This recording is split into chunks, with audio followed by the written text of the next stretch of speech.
की जमीन से देंगे हर खबर को सही शक्ल, रूबरू करवाएंगे सूबे के सियासी सीन से। हमारे साथ टीपू जी भी जुड़े हुए हैं। टीपू जी, स्वागत है आपका। सवाल यही, बीजेपी जो कि पुरानी साथी गठबंधन में आपकी रही, उसकी तैयारी पूरी है, आपकी क्या तैयारी? और क्योंकि 10 लोकसभा सीटें हैं, लगातार डिप्टी सीएम पूर्व प्रदेश में दुष्यंत लगातार ये कहते आए कि हम सभी की सभी जो 10 लोकसभा सीटें हैं उन पर चुनाव लड़ेंगे। ऐलान कब करेंगे आप उम्मीदवारों का और क्या तैयारी? साक्षी जी, जैसे अभी हाल ही में हमने हिसार लोकसभा क्षेत्र की रैली करी थी और उस रैली में दुष्यंत चौटाला जी ने ये बात स्पष्ट कर दी थी कि जो लोकसभा जो चुनाव जननायक जनता पार्टी जो लड़ने जा रही है, उससे पहले वो सभी पार्टी के जितने भी सेलों के प्रदेश अध्यक्ष है, सभी जिला अध्यक्ष है, उन सबसे मीटिंग करके फिर लोकसभा वाइज जो पदाधिकारी कार्यकर्ता उनसे विचार करके तब हम इसका ऐलान करेंगे कैंडिडेटों का, हम किन सीटों पर चुनाव लड़ रहे हैं, 10 की 10 पे लड़ रहे हैं या कुछ सीटों पर चुनाव लड़ रहे हैं। तो मैं आपको ये बात कहना चाहता हूं कि अब तक हमने 2 लोकसभा क्षेत्र के जितने भी हमारे पदाधिकारी और कार्यकर्ता हैं उन सबसे बातचीत हमारी हो चुकी है और कुछ लोकसभा क्षेत्र से आज जो बातचीत चल रही है, आज और कल यानी कि 2 दिन में हम कैंडिडेट डिक्लेयर कर देंगे। पार्टी अपना रुख, अपनी जो पूरी रणनीति है लोकसभा चुनाव को लेकर के वो बिल्कुल स्पष्ट कर देगी। लेकिन मैं ये कहना चाहूंगा कि जो जननायक जनता पार्टी लोकसभा चुनाव की जो रणनीति जो स्पष्ट कर देगी, वो विधानसभा चुनाव को मद्देनजर रखते हुए अपनी लोकसभा की रणनीति को स्पष्ट करेगी। ठीक है, लेकिन लगता नहीं है टीपू जी की थोड़ा, क्योंकि आज चुनाव की तारीखों का ऐलान हो जाएगा, बीजेपी तो पूरी तैयारी में है, लेकिन अभी तक जेजेपी की तरफ से एक भी उम्मीदवार का नाम नहीं बताया गया है और साथ ही साथ आखिर कितनी सीटों पर चुनाव लड़ेगी बीजेपी, इसका भी ऐलान नहीं किया गया। ठीक है, इसका जवाब लेंगे, लेकिन एक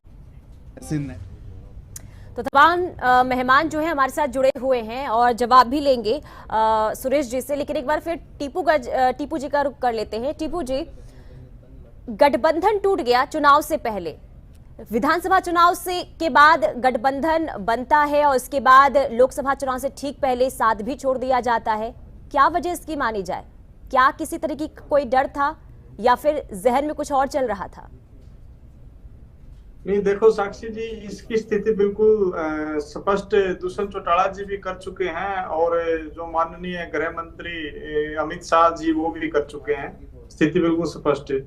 जो हमारा गठबंधन है, जो हमने जो सीट शेयरिंग पे जो एक गठबंधन टूटा, जो हमने जननायक जनता पार्टी की तरफ से जो सीटों की डिमांड की जा रही थी, उन सीटों को बीजेपी ने नहीं दिया और उसके बावजूद दुष्यंत चौटाला जी ने एक शर्त और रखी, अगर आप 5100 बुढ़ापा पेंशन आप लागू कर दो तो हम 10 की 10 लोकसभा सीटों पर आपकी मदद करेंगे, तो हमें कोई भी सीट नहीं चाहिए।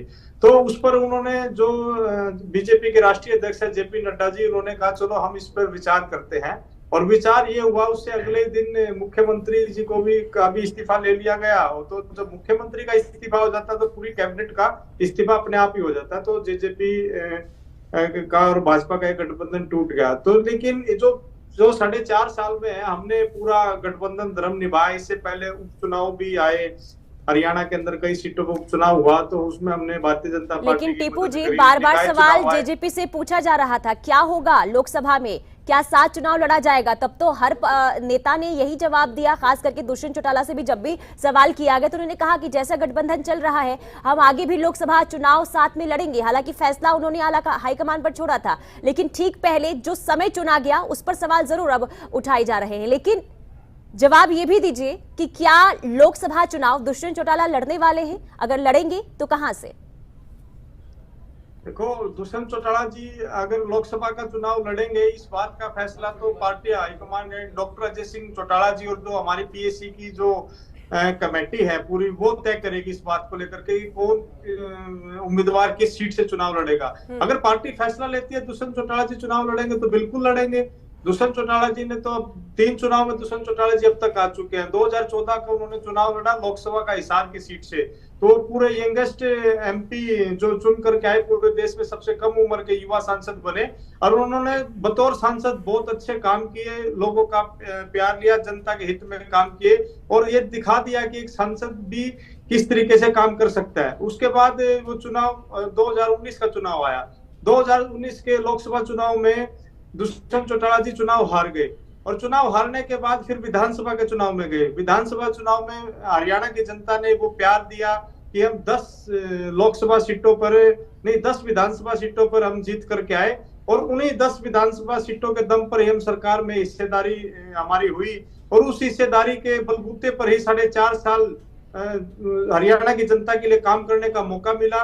और जो हमारी जो मुख्य मांगे थी, जैसे हमारी मुख्य ठीक है मांग टीपू जी, देखिए अब गठबंधन टूट चुका है, बारी लोकसभा चुनाव की है, लेकिन इन सबके बीच में हिसार की सीट बहुत दिलचस्प बनी हुई है। सवाल नेहा जी मेरा आपसे है। टीपू जी, नेहा जी ये कह रही हैं कि आपने अभी जो कहा था कि 5100 की मांग जो पेंशन देने की गई थी, ये सिर्फ जनता को भ्रमित करने का काम किया जा रहा है, ऐसी कोई बातचीत ही नहीं हुई थी, तो आखिर ये बातें क्यों रखी जा रही है? साक्षी जी, जो यहाँ पर बीजेपी के प्रवक्ता नेहा धवन की तरफ से इस तरीके का बोल देना जननायक जनता पार्टी के खिलाफ, इस बात का कोई औचित्य है मैं नहीं मानता, क्योंकि इन्होंने कह दिया कि जो हमने काम किए सरकार में रह करके भारतीय जनता पार्टी ने किए। अरे ये इस बात को भूल रहे हैं कि जो जननायक जनता पार्टी और भारतीय जनता पार्टी का अलायंस होकर के उसके बाद एक सरकार बनी थी और ये जो गठबंधन यहाँ कोई बीजेपी के प्रवक्ता के कहने से नहीं हुआ था और जो गठबंधन कोई यहाँ हरियाणा के किसी मंत्री या मुख्यमंत्री के कहने से नहीं हुआ था।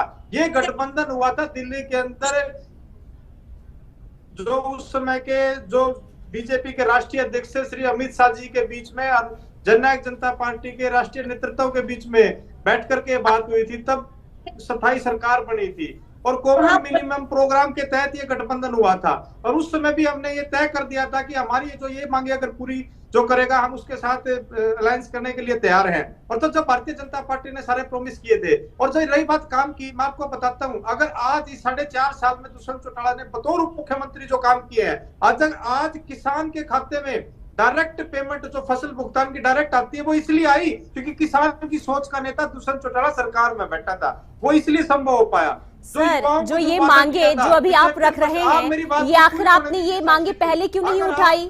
आपने ये तमाम बातें पहले क्यों नहीं की? अभी चुनाव है तो ये तमाम सारी चीजें, यानी कि जो वादे जो चर्चा हुई थी गठबंधन बनने से पहले, जो शर्त रखी गई थी, ये अभी क्यों आवाज उठाई गई, पहले क्यों नहीं उठाई गई?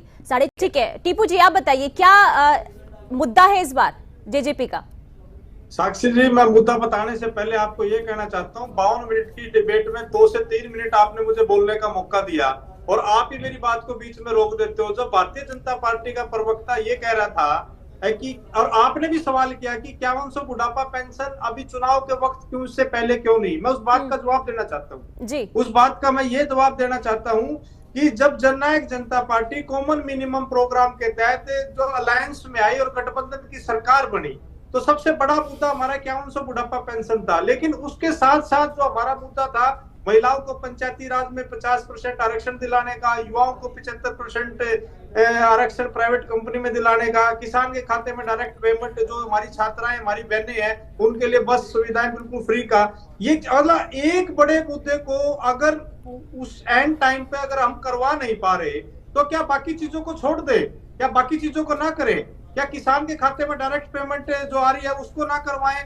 या युवाओं का 75% ना कराएं? हमने सारे वो काम कराए। और जो ये जो कह रहे हैं ना बीजेपी के प्रवक्ता यहाँ बैठ करके कि हमने ये काम किया, अरे आपने नहीं किया, गठबंधन की सरकार में काम हुआ है। दुष्यंत चौटाला जी के 10 विधायकों की बदौलत ही हरियाणा प्रदेश में एक स्थायी सरकार चली और वो जो सरकार वो कोई ऐसा नहीं है कि किसी बीजेपी के प्रवक्ता के कहने से बनी थी या हरियाणा के किसी प्रतिनिधि के कहने के साथ रुकना पड़ रहा है टीपू जी आपको, जो बीजेपी के हाई कमान के टीपू जी, नेहा धवन जी, टीपू जी और सुरेश रोड जी, आप तीनों का ही बहुत बहुत धन्यवाद।